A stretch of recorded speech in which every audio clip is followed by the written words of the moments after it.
Welcome professionals. આજે આપણે એક ક્રિટિકલ અર્લી વોર્નિંગ સિસ્ટમ વિશે વાત કરીશું, જે વેલ્યુએશન ઇકોસિસ્ટમનો પાયો છે. મોડ્યુલ 8 ઇકોનોમિક ઇન્ડિકેટર્સ અને real estate cycle. Real estate market ક્યારેય સ્થિર હોતું નથી. તે ચક્રાકાર ગતિએ એટલે કે સાયક્લિકલ રીતે ચાલે છે.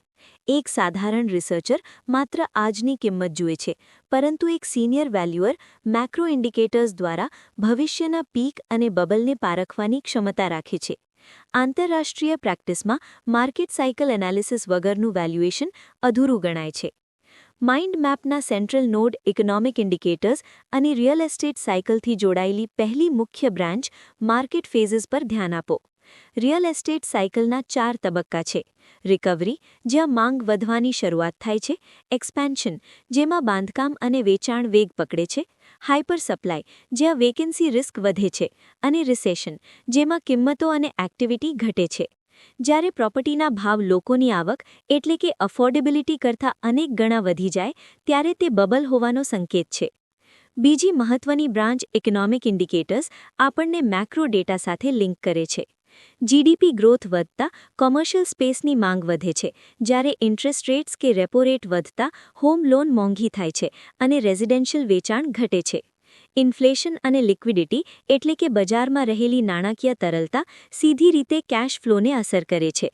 ભારતીય બજારમાં ઘણીવાર લિક્વિડિટીની અછત છતાં ભાવ ઘટતા નથી, જેને આપણે પ્રાઇસ સ્ટિકીનેસ કહીએ છીએ.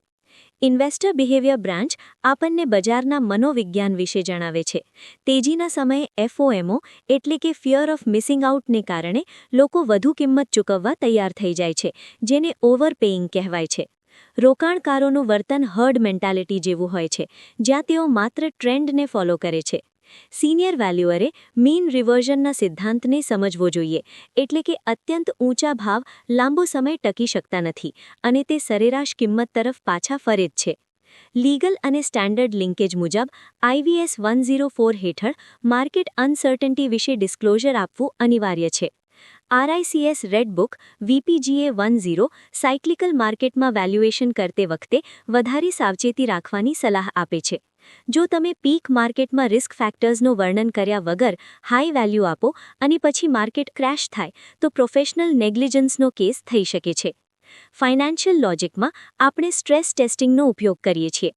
પીક માર્કેટમાં વેલ્યુઅરે કેપ રેટ્સ અને એક્ઝિટ કેપ રેટમાં વધારો ધારવો જોઈએ, કારણ કે ભવિષ્યમાં વ્યાજદર વધવાની શક્યતા વધુ હોય છે.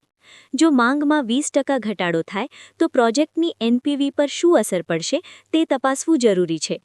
રેડ ફ્લેગ્સ બ્રાન્ચ આપણને ખોટી ધારણાઓ સામે ચેતવે છે. વાર્ષિક 15 થી 20% ભાવ વધારાની કાયમી અપેક્ષા રાખવી એ અનરિયલિસ્ટિક ગ્રોથ છે. ઇન્વેન્ટરી ઓવરહેંગ અથવા ઇન્વેન્ટરી ગ્લટ એટલે કે હજારો ફ્લેટ ખાલી પડ્યા હોય ત્યાં ભાવ વધારાની આશા રાખવી એ જોખમી છે. 6 મહિના જૂના લેગિંગ ડેટાનો ઉપયોગ કરવો જ્યારે માર્કેટ ટર્ન લઈ રહ્યું હોય, તે લિટિગેશન રિસ્ક વધારે છે.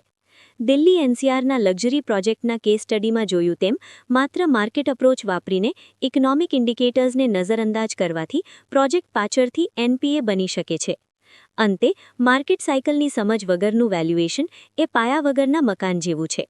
હંમેશા મેક્રો ઇકોનોમિક ડેટાને વેલ્યુએશન લોજિક સાથે લિંક કરો, જેથી તમારો રિપોર્ટ ડિફેન્ડેબલ અને ઓથોરિટેટિવ બને. Would you like me to generate a specific stress testing template to analyze how interest rate hikes affect residential projects?